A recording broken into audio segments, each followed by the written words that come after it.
Oscar-winning director Roman Polanski is fighting hard this morning to keep from being extradited to the United States.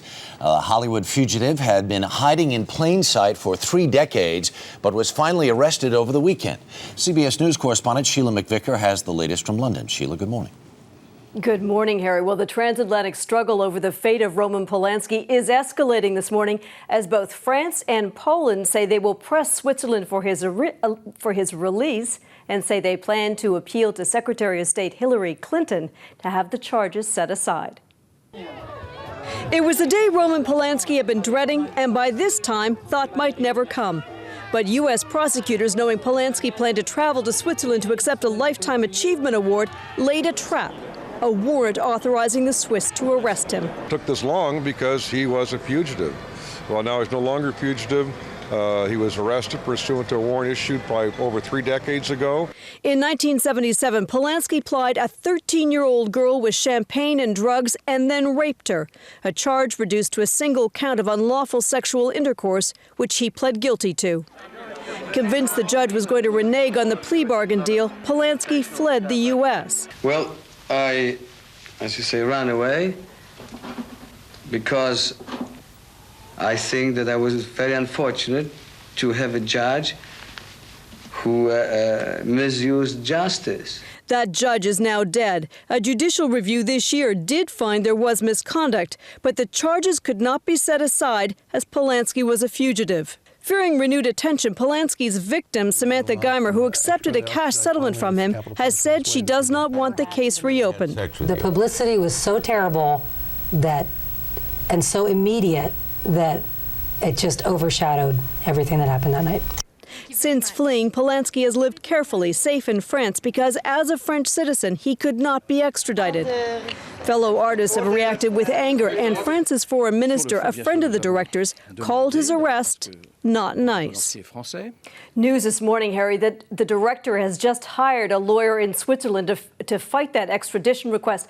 That is both the foreign ministers of both France and Poland say that as a 76-year-old, he posed no risk and that his talents and achievements should be respected. The district attorney in L.A. says until he's back in court, there won't be any justice. Sheila McVicker in London this morning, thank you. Joining us now from Los Angeles is CBS News legal analyst Lisa Bloom. Lisa, good morning. Good morning. How shocked must Roman Polanski have been to have been arrested? Will he be extradited? I think he will be. Under our treaty with Switzerland, somebody facing these kinds of charges should be extradited. The real question is what has taken so long? He had a home in Switzerland. He's been there many, many times over the years. Apparently, he has escaped extradition all of those previous times. Mostly, though, he's been living in France, and our treaty with France prevented him from being extradited, so he was safe there, but clearly he's safe no longer. So is it clear to you then the district attorney in Los Angeles continued to pursue this case even after all of these decades?